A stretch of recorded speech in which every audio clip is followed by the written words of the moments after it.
నిన్న రాత్రి పడుకునే ముందు మా అందరికీ ఒకే ఆలోచన. రేపు ట్రెక్ కంప్లీట్ చేయగలమా అని. ఎందుకంటే మాలో ఉన్న సగం మంది ట్రెక్ ఇక్కడే స్టాప్ చేశారు.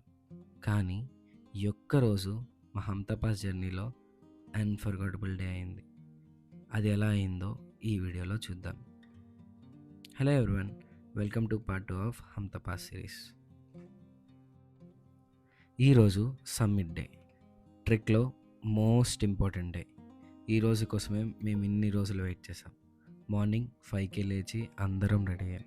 ఎందుకంటే సమ్మిట్కి రీచ్ అవ్వాలంటే ఎర్లీగా స్టార్ట్ అవ్వాలని గైడ్ చెప్పారు. ఈరోజు డిస్టెన్స్ మనకి 8 km. ఈరోజు వెదర్ బాగుందని ట్రెక్ గైడ్ చెప్పారు. అండ్ నిన్న వర్షం పడడం వల్ల పైన స్నో ఇంకా ఎక్కువ ఉండొచ్చు అన్నారు. అది వినగానే మాలో ఎగ్జైట్మెంట్ ఇంకా పెరిగింది. ఈరోజు మాకన్నిటికన్నా పెద్ద టాస్క్ ఏంటంటే వాటర్. సమ్మిట్ రీచ్ అయ్యే వరకు మాకు వాటర్ స్ట్రీమ్స్ కనిపించవు. సో ఈరోజు మనకి ఇక్కడే వాటర్ ఫిల్ చేసుకుని వెళ్ళాలి. ఆ వాటర్తోనే ఎంటైర్ సమ్మిట్కి రీచ్ అవ్వాలి. అలా కాసేపు ట్రెక్ చేశాక స్నో ట్రైల్ స్టార్ట్ అయింది. స్నో స్టార్ట్ అవ్వగానే ట్రెక్కింగ్ కొంచెం కష్టంగా అయింది. ఇంకా సమ్మిట్కి రీచ్ అయ్యే వరకు మొత్తం ఇంక్లైనే కాబట్టి ఒక్కొక్క స్టెప్ జాగ్రత్తగా వేయాలి. ఫ్రెష్గా పడిన స్నో కారణంగా ట్రైల్ చాలా స్లిప్పరీగా ఉంది. అందుకే ట్రెక్ గైడ్ అందరినీ స్పైక్స్ వేసుకోమని చెప్పారు. స్పైక్స్ వేసుకున్న తర్వాత గ్రిప్ అయితే బాగుంది, కానీ ప్రతి స్టెప్ వేయడానికి ఎఫర్ట్స్ మాత్రం ఇంకా ఎక్కువే, ఇంకా కష్టంగా అనిపించింది.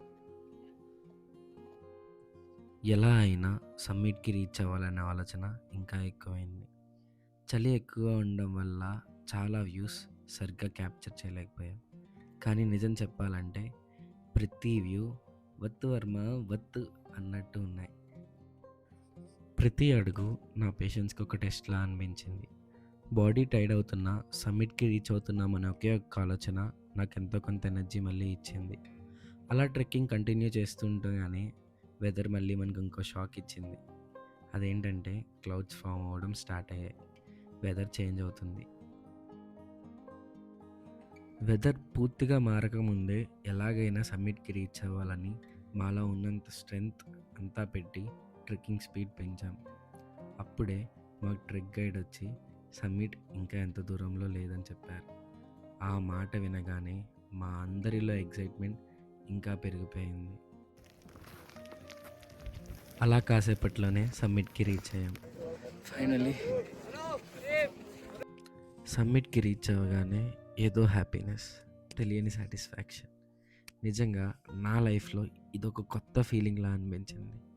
ఇన్ని కిలోమీటర్స్ నడిచిన తర్వాత, ఇన్ని రోజులు వెయిట్ చేసిన తర్వాత ఇది నా ఫస్ట్ సమ్మిట్. చాలా బాగా అనిపించింది. ఇప్పుడు నేను 14,100 feet హైట్లో ఉన్నా. ఇది హంతపాస్ ట్రెక్ మెయిన్ పార్ట్ అండ్ నేను అది అచీవ్ చేశాను. దానికి నాకు చాలా అంటే చాలా ప్రౌడ్గా అనిపించింది అండ్ చాలా హ్యాపీగా కూడా అనిపించింది. కాసేపట్లోనే వెదర్ కంప్లీట్గా చేంజ్ అయిపోయింది. స్ట్రాంగ్ విండ్స్ స్టార్ట్ అయ్యాయి. చలి చాలా ఎక్కువైంది. ఆల్మోస్ట్ ఫ్రీజ్ అయిపోతున్నాం అనిపించింది. సిచ్యువేషన్ చూసి మా ట్రెక్ గైడ్ వెంటనే డిసెంట్ స్టార్ట్ అవ్వమన్నారు. వెదర్ ఇంకా వరస్ట్ అయ్యే ముందే మేము కిందకి దిగిపోవడం స్టార్ట్ చేసాం. డిసెంట్ స్టార్ట్ చేశాక చుట్టూ ఉన్న హిమాలయస్ బ్యూటీని ఇంకా క్లియర్గా ఎంజాయ్ చేయగలిగాం. స్నోతో కవర్ అయిన మౌంటైన్స్ అండ్ క్లౌడ్స్, మధ్యలో వ్యాలీస్. ఆ వ్యూస్ చూస్తూ ఉంటే ట్రెక్లో ఉన్న టైర్డ్నెస్ మొత్తం మర్చిపోయాం. అప్పటి వరకు వేసిన ప్రతి అడుగు వర్త్ అనిపించేలా ఉంది వ్యూస్.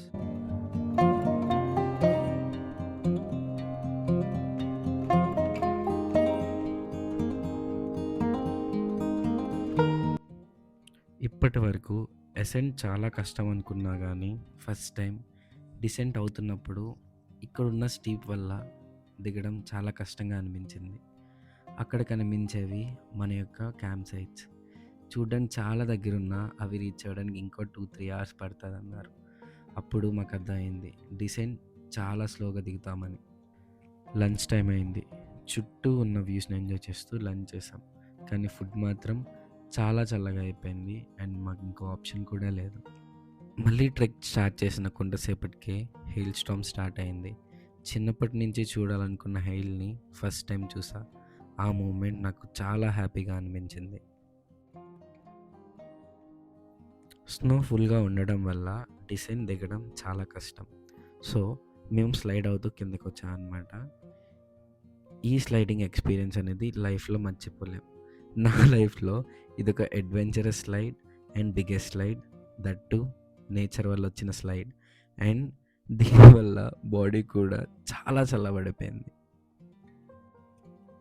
క్యాంప్ సైట్కి రీచ్ అయ్యాక టైర్డ్నెస్తో కాసేపు టెంట్లోకి వెళ్ళి రెస్ట్ తీసుకున్నా. లేచి చూస్తే స్నోఫాల్ స్టార్ట్ అయింది. నా లైఫ్లో ఫస్ట్ స్నోఫాల్ ఎక్స్పీరియన్స్. ఆ మూమెంట్లో చాలా హ్యాపీగా అనిపించింది.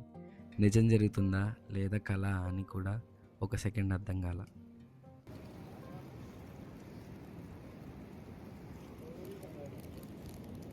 బయట స్నో పడడం వల్ల అందరం ఫుడ్ టెన్కి వచ్చాం.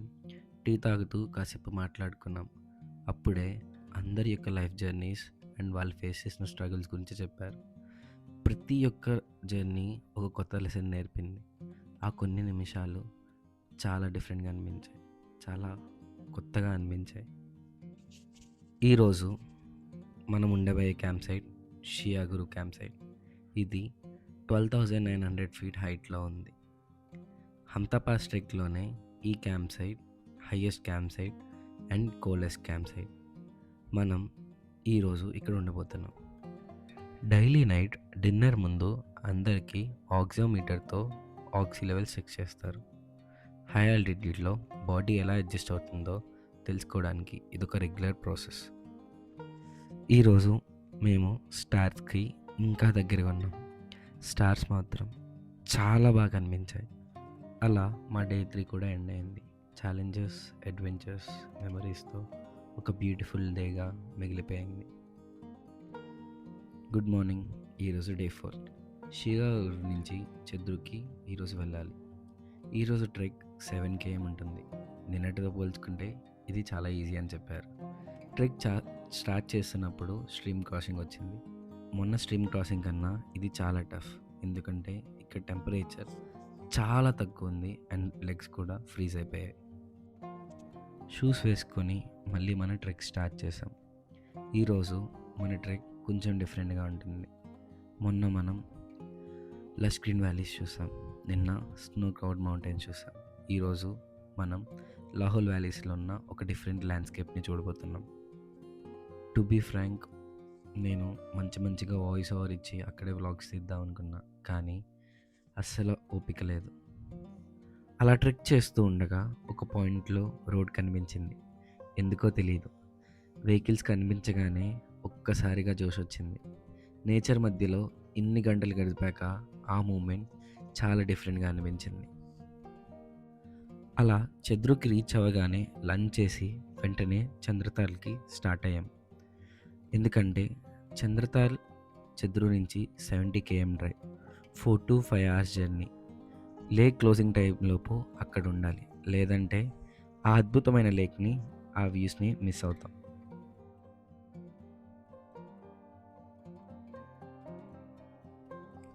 ఈ రూట్లో చాలామంది బైకర్స్ కనిపించారు. అలా కూడా ఒక ట్రిప్ వేయాలి, అది కూడా ఒక మంచి డిఫరెంట్ ఎక్స్పీరియన్స్ కదా. సో నెక్స్ట్ టైం ఆ ట్రిప్ ప్లాన్ చేయాలి.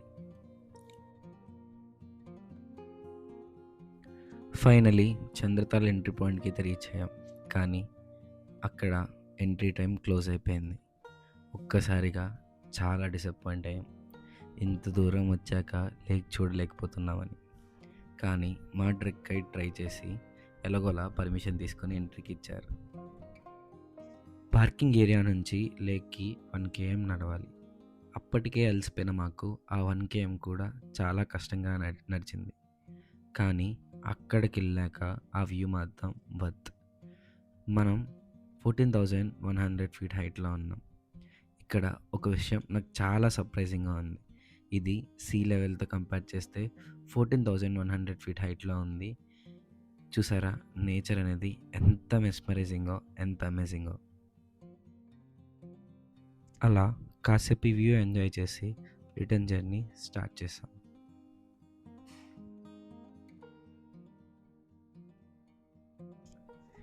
ఈ ట్రెక్ కంప్లీట్ చేసినందుకు మా అందరికీ సర్టిఫికేట్స్ ఇచ్చారు.